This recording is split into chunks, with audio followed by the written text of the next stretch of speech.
Re-Zero, Volume 4, Chapter 4, Part 1. The Candidates for the Throne and Their Knights. The wild-eyed girl with scruffy blonde hair had worn grimy old rags. She was a tempestuous girl of the slums, more grubby than hardy. That was the image of the girl named Felt in Subaru's mind. As Reinhard made his declaration, the ladies-in-waiting quietly accompanied Felt. She walked into the throne room. Gracefully walking atop the red carpet, she looked like a nobleman's daughter. Subaru had thought long before she might sparkle as someone polished her up. But this unhewn stone, polished by the power of Reinhardt's family, was not only sparkling. Indeed, the only term to do her justice was radiant. Felt slowly passed by Subaru's dumbfounded gaze and stood before Reinhardt. He nodded with a charming smile at her appearance and addressed her with the utmost respect. Lady Felt, thank you for gracing us with your presence. Felt raised her eyes and called out to him. Reinhard responded to her clear as a bell voice. Yes. Knight and lady, their eyes met. And then... Why you? What's the big idea dragging me in here with no explanation?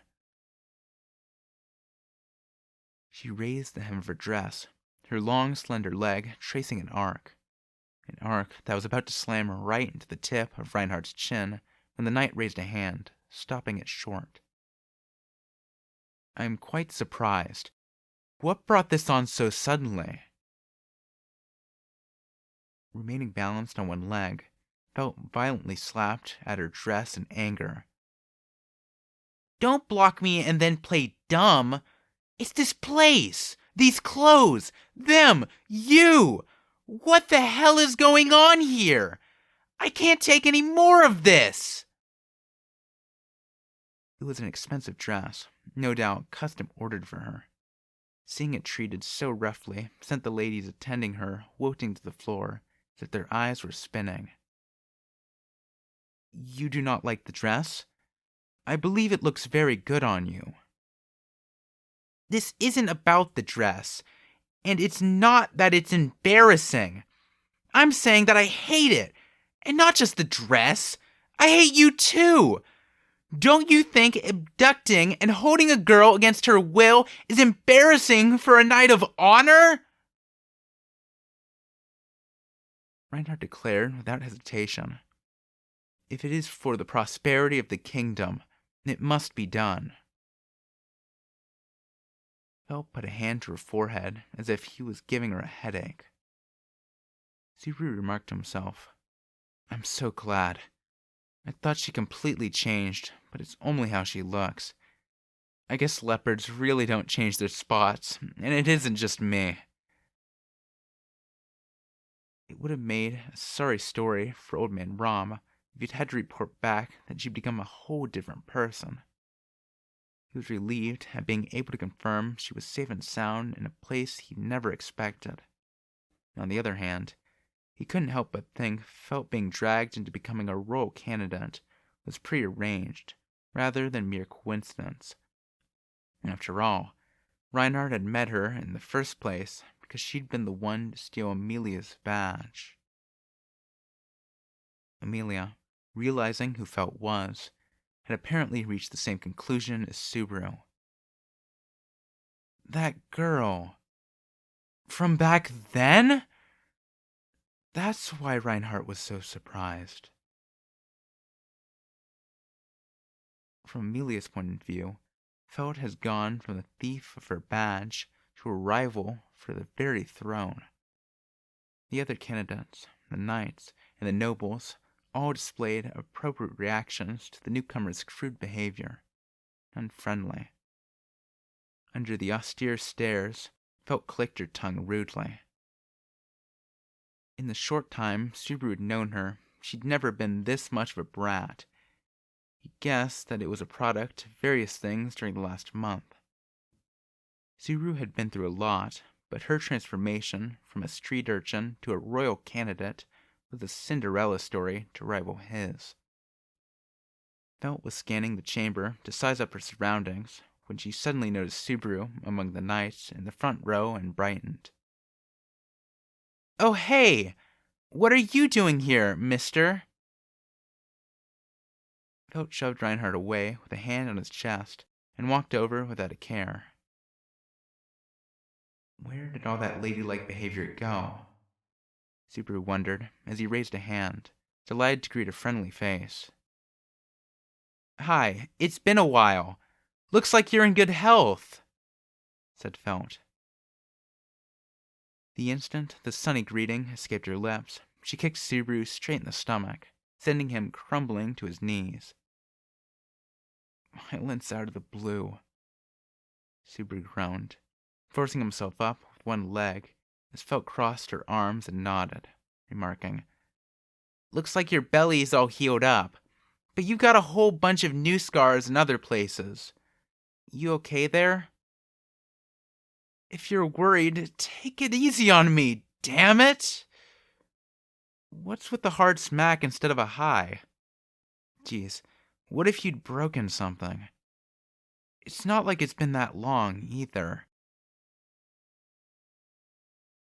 Even though the wound was now fully closed, Subaru had a big, white horizontal scar right across his belly. He had scars from demon beast bites all over his body, too. He couldn't talk about scars on the back being the shame of a knight any longer. Though calm and reserved on the surface, Marcus motioned toward the dais, waiting to continue the meeting's proceedings. "Lady Felt, if you are finished greeting your old friend, could you please come this way?" Felt scowled at the solemn look on his face, glowering as she stepped forward. "So what do you want me to do here?" Reinhardt replied, "Act more like a lady, I would like to say, but instead I would have you hold this." Felt scowled at Reinhardt's joke. Reinhardt took a dragon emblem out of his pocket and deposited it in her palm. The gemstone immediately emitted a white light. "I thought this back when I stole one of these, too. But these are strange rocks. Why did they glow?" Felt had blithely said something very dangerous. Marcus seemed to notice her careless statement. "Stealing?" But Reinhardt immediately followed up. "As you can see, the dragon jewel acknowledges Lady Felt as a maiden. Now that her participation has been confirmed, I believe that this royal selection now begins in a true sense." Marcus put a hand to his chest and knelt down on one knee. Reinhardt followed suit, then all the knights of the royal guard. The knights reported their mission was a success. Thanks to their efforts, 5 dragon maidens had been found. In other words, the candidates for the next queen of Lagunica had been assembled. Priscilla remarked, "I see. Thus, this day will go down in history." This was the very definition of a huge, must-see event. Surely, everyone present had to be deeply moved by the occasion. Or so Subaru thought as he watched, and noticed that, for their part, the government officials appeared troubled, with bewilderment and astonishment plain in their expressions. And one man from among them stepped forward. "Pardon me, if I may." He was a middle-aged man with a stoop and unhealthy-looking bags under his eyes. He stroked his thick beard as an apparent nervous tick. "I have no words sufficient to thank the knights of the kingdom, and the knights of the royal guard in particular, for everything related to this royal selection ceremony. Without their assistance, it surely would not have been possible to arrange this in such short time." Marcus replied. You are too kind. However, and it brings me no joy to say this, even though we are following the dragon tablet, are there not various issues with those selected? You are saying what, exactly? I'm wondering if we've been too focused on those qualified to be dragon maidens, and not enough on those qualified to wear the very crown of the kingdom without becoming an object of ridicule.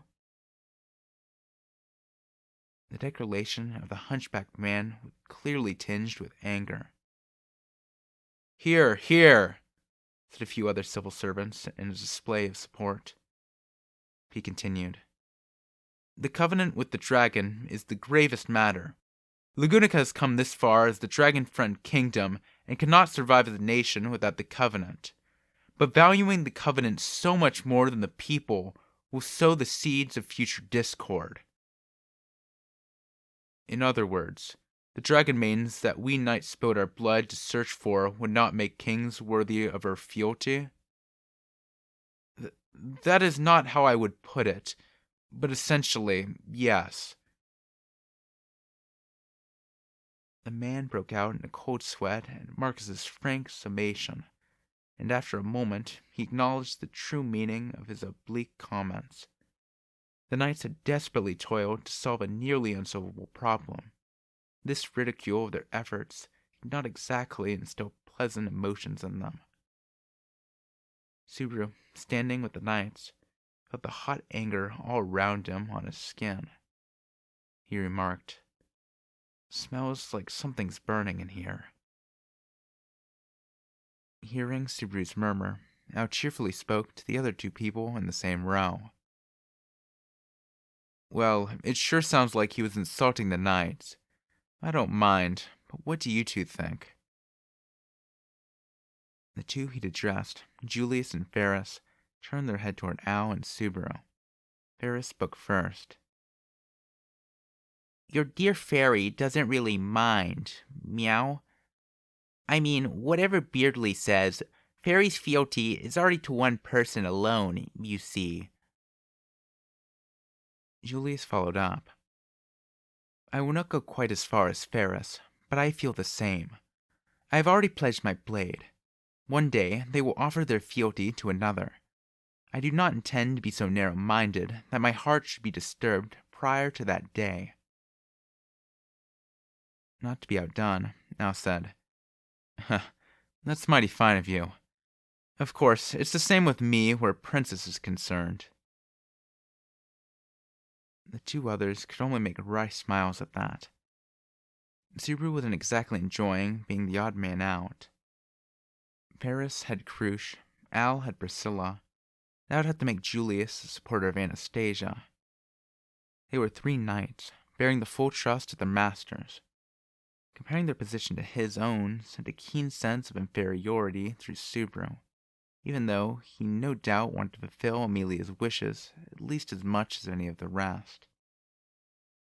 Subaru felt a strange feeling of unease as the back and forth in the throne room intensified. The earlier opinion was only the beginning as the civil officials aired their discontent one by one. One must be both maiden and king. Perhaps they are not sufficiently aware that they must wear the crown. No matter how dressed up they are, their demeanor exposes their true natures. They are not refined enough. Their education is lacking. How can they be monarchs like this? A familiar voice interrupted the civil officials. Surely it is not a problem. I would think such a bounty of personality will make for a highly amusing royal selection. You be quiet! Subaru looked at Amelia and the others. No doubt, Felt's crude, in-your-face attitude earlier was what had really set the civil officials off. But he couldn't say the other candidates hadn't sparked any unease themselves. In truth, Amelia's expression, as if trying to endure the pain, hurt him acutely. He wanted from the bottom of his heart to rush over that moment and give her a shoulder to lean on. Miklatov's single word quieted the throne room. Silence! As the man at the high statue there, Miklatov narrowed his eyes as regarded Felt. After keeping his silence for a time, the old man let out his breath. That was somewhat irreverent behavior, so I do understand Mr. Rickert's view. In that light, I believe everyone should hear a brief summation of the candidate's personal history. A bald, stern-faced old man seconded Miklatov's opinion. Indeed. We can decide whether she is suitable or not from that. Seeing the rest of the Council of Elders nod, the civil official, apparently named Rickert, took a step back. Miklatov continued. Sir Reinhardt, we would first hear the highlights of what you know. After he was called, Reinhardt bent down on one knee in a show of the utmost respect. Subaru wasn't even involved, but a cold sweat broke out over him nonetheless. After all, a blunt telling of the truth would naturally expose Felt's life of crime and stir up more problems. Until approximately 1 month ago, Lady Felt was living in a corner of the lower quarter of the royal capital, also known as the slums. An occasion arose where she had an opportunity to touch a dragon jewel. Having judged that she was qualified to be a dragon maiden, I brought her with me as a matter of course.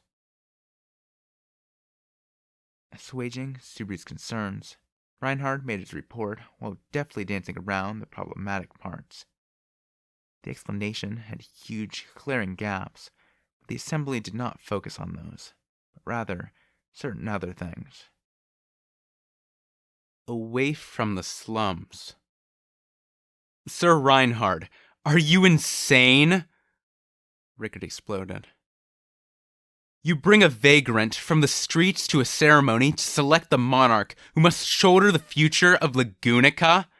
Just what do you think the royal throne is? Reinhardt had done as asked, expressing utmost courtesy to those on the platform. His gallant profile did not reveal the slightest hint of negativity. Rickert directed his words at Miklatov next. Someone should be selected who is suitable for the crown. We cannot simply lay our hands on whoever happens to walk As Rickert eloquently attempted to sway Miklatov, a familiar voice dashed cold water over his efforts. Mr. Rickert, you are slightly too heated over this matter, are you not? Nonsense, Roswell. Nor do I approve of your conduct. Not only I, but all of the officials. Until now, we have overlooked this because we are in a time of crisis, but I shall still my tongue no longer. Not about the house of Estrella hauling a waif into these halls, nor you, the fool nominating a half-demon to be monarch. Mr. Rickert, I would suggest you amend your comments. The frigid words reverberated throughout the chamber. Rickert's face, red from indignation, paled. Roswell continued. It is poor manners to address a half-elf as a half-demon. Furthermore, Lady Amelia remains royal candidate. Do you understand which of us should remember his place? Roswell's tone of voice was unchanged from the norm, but the power behind it made Rickert avert his gaze. He shook his head, as if to conceal his intimidation, and dramatically motioned to the dais. And what of it? I do not believe my claim to be an error. Qualified as Dragon Maiden does not mean qualified to be king. Lord Miklatov, please reconsider. The future prosperity of the kingdom cannot be built upon the election of an obscene royal candidate such as Sir Reinhardt. The sage addressed not Rickert, attempting to sway his view, but the red-haired knight. Is this girl... I cannot be absolutely certain, for the means to prove with certainty no longer exists. However, I must resist the urge to call this coincidence happenstance. What would you call it then? I would call it fate. At Reinhardt's reply, Miklatov closed his eyes as if that statement held some special meaning. Neither Subaru nor those around him had any idea what the two were talking about. It seemed only the pair knew to what they referred. Surrounded by such confusion, Miklatov put a hand to his forehead, as if lamenting the situation, and looked across the other old men. Have you not noticed? Take another good look at Lady Felt.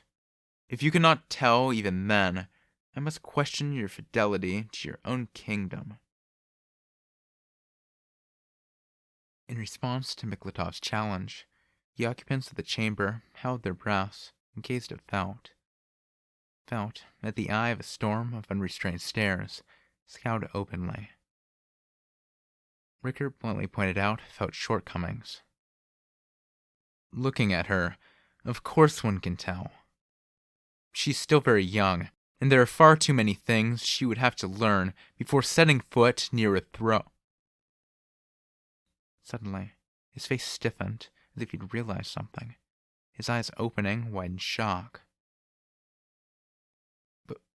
Blonde hair and crimson eyes? Once Rickert said it, the other officials were struck with a similar force like a row of dominoes. The only one not affected was Subaru, ignorant of common knowledge in that world. When Subaru glanced to the side, Barris and Julius appeared to understand. He couldn't tell what in the world Al was thinking, per usual, but Al showed no special sign of surprise. Blonde hair and crimson eyes. These are peculiar to the bloodline of the Lagunica royal family. But it cannot be. The entire royal bloodline passed away in that incident half a year ago. It is simply impossible that this girl could... Reinhardt calmly interrupted Rickert's forceful denial. Mr. Rickert, are you aware of a certain incident in the palace some 14 years ago? The words from Reinhardt's lips struck Rickert with even greater force. Sir Reinhardt, surely you are not saying that... 14 years ago, thieves infiltrated the castle and abducted the daughter of the late second prince, Lord Fold. The thieves were permitted to escape, and the daughter was never found. This was the kind of national failure that was never leaked to outsiders. As the matter was not written upon the dragon tablet, the thieves were easily permitted to infiltrate the royal palace at the time. Since there were a number of other urgent matters, an all-out search for the daughter was not conducted. That incident was the trigger for the dissolution and reconstitution of the Knights of the Royal Guard. Your kinsmen were not uninvolved in this matter, I believe? Thus, I have information that would otherwise be unknown to me. And based upon this... Miklatov replied to Reinhardt's minimalist reply with a nod of his own. However, Rickert's frenzy showed no sign of diminishing. That is an extreme, no, an irrational position. Are we to believe a daughter of the royal household vanished without a trace 14 years ago, came to live in the slums, and now you incidentally discovered her with the royal selection nearing? And furthermore, you just so happen to find out that she is qualified as a dragon maiden? Even after the barrage of information, Rickert was still standing. This is absurd, he laughed. This is all too contrived. You could easily have found a girl with maiden qualifications, and dyed her hair and used magic to alter the color of her eyes. Surely you have not engaged in such shameful behavior? I swear it upon my sword. Reinhardt laid the sword at his hip upon the floor, offering it in a show of the highest respect. Rickert, seeing the knight among knights displaying such deference, sank into a heavy slouch. With all of the royal family already lost, no means exist to confirm whether she has royal blood or not. I do not think anyone will bow their heads based on mere supposition about her identity. That is natural. However, I am certain that Lady Felt is worthy of throne, even without a claim by blood. Reinhardt's unshaken reply drew a resigned sigh from Rickert. It seems that the sword saint of our age is rather invested in her. Once more, he turned his gaze to Felt, the subject of the matter at hand. Setting aside your maiden qualifications, you hail from the slums, and it is possible you possess the royal bloodline I presumed lost. I cannot even begin to fathom the distress this must bring you. Are you determined to see this through? The statement sounded like a test, a ritual so that Rickert could use her reply to let go of his misgivings. Only when he received Felt's reply could he allow the discussion to end. But Felt flatly denied her qualification, completely ignoring the flow of the conversation to that point. Huh? What are you talking about, old guy? I never said one word about being king. The unexpected reply caught everyone in the chamber off guard. I got dragged here out of the slums against my will, she continued. I told him to take me back, and he wouldn't, and he hid my old clothes, so I had to wear this stupid thing. I'm way past ticked. I'm annoyed 1,000,000 times over. No, I don't accept this. Felt's rage-filled rant brought another awkward silence over the hall. Even Subaru, famously unable to read the mood, could tell that things were going south. Among the silent remaining candidates, Priscilla, her arms crossed with a bored expression, spat out. How long are you going to entertain this boring, pointless discussion? As all eyes fell upon the girl, her full bosom shook above her folded arms. Even if it is in name only, 5 have been assembled so that the process can commence.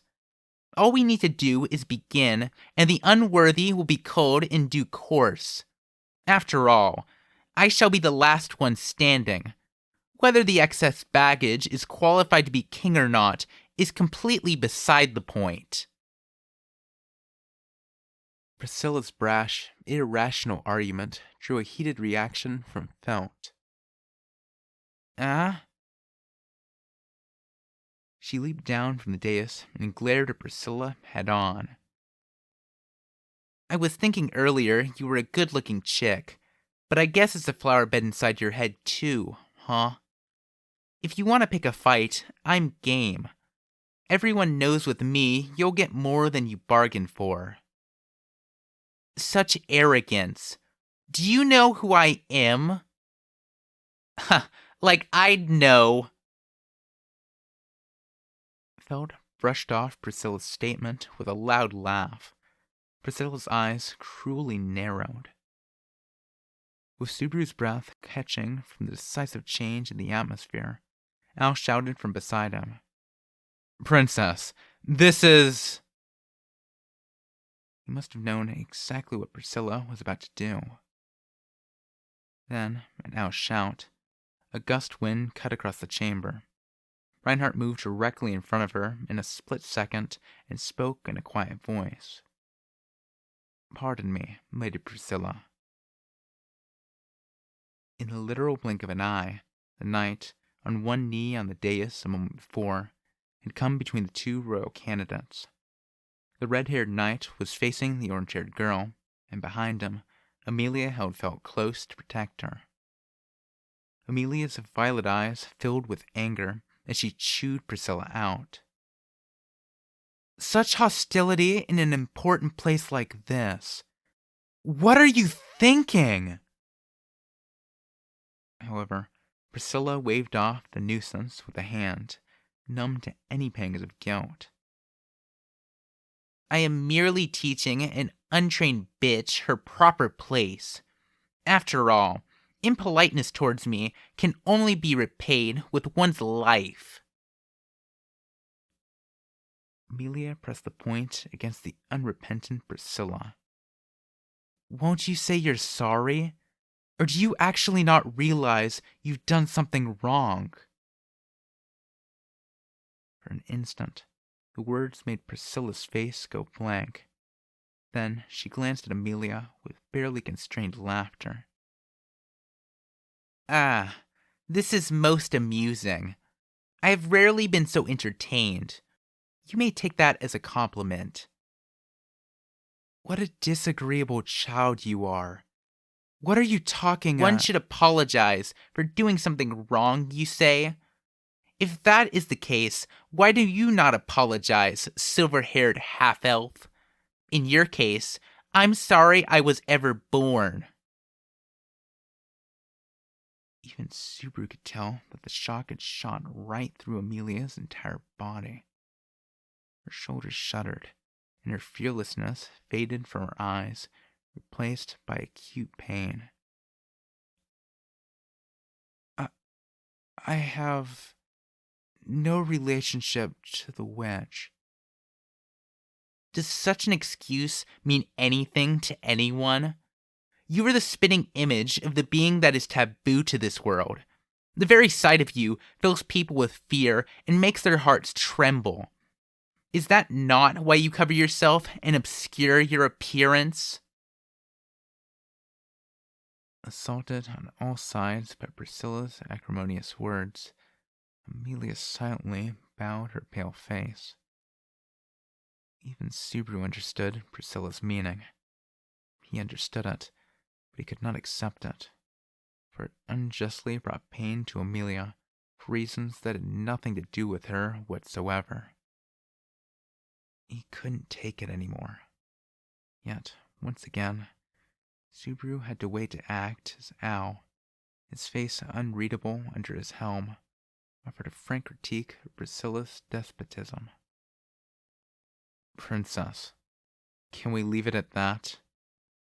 Adding more enemies here seriously puts us in a bind, especially if one of them's the Sword Saint.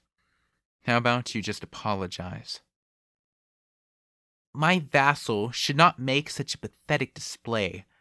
And what of the Sword Saint? Merely the supposed mightiest in the land. Do something. I wouldn't last 1 minute. Al had calmly assessed the tale of the tape, raising the white flag in short order. His demeanor brought exasperation to Priscilla's face, and all the malice and enmity to that point seemed to dissipate. No one in the room, Subaru included, could conceal their shock at Al's skillful handling of such a ferocious beast. But at the very least, the immediate threat of an explosive situation had been diffused. With that matter settled, the chamber settled into silence once more. Abruptly, a high-pitched ring echoed throughout, the sound of a coin being tossed into a bowl. Miklatov thus gathered the group's attention. Is everyone satisfied? It would seem that both Lady Felt and Lady Amelia have calmed sufficiently. Amelia replied first. Yes, I'm all right. It would seem she is also. Let me go already! It's not like I even did anything. In response to Felt's outburst, Amelia hastily nodded and let her go. I was fine, so you didn't need to do nothing, she fumed. Do I look like some weak little kid to you? Yes, it was unnecessary. I'm sorry. I'm not thanking you. Felt scowled. Noticing her attitude, Reinhardt politely nodded to Amelia before returning to the knights, leaving Amelia and Felt to uncomfortably line up with the other candidates. Only Priscilla seemed unchanged, wearing the same bored look she'd begun with. She didn't look like she was reflecting on the error of her ways in the slightest. Either way, Miklatov, seeing that the dispute had been settled, announced anew. Then, let us proceed with our agenda. The dispute over the royal succession. The Council of Elders hereby proposes a meeting between all the candidates for the royal selection.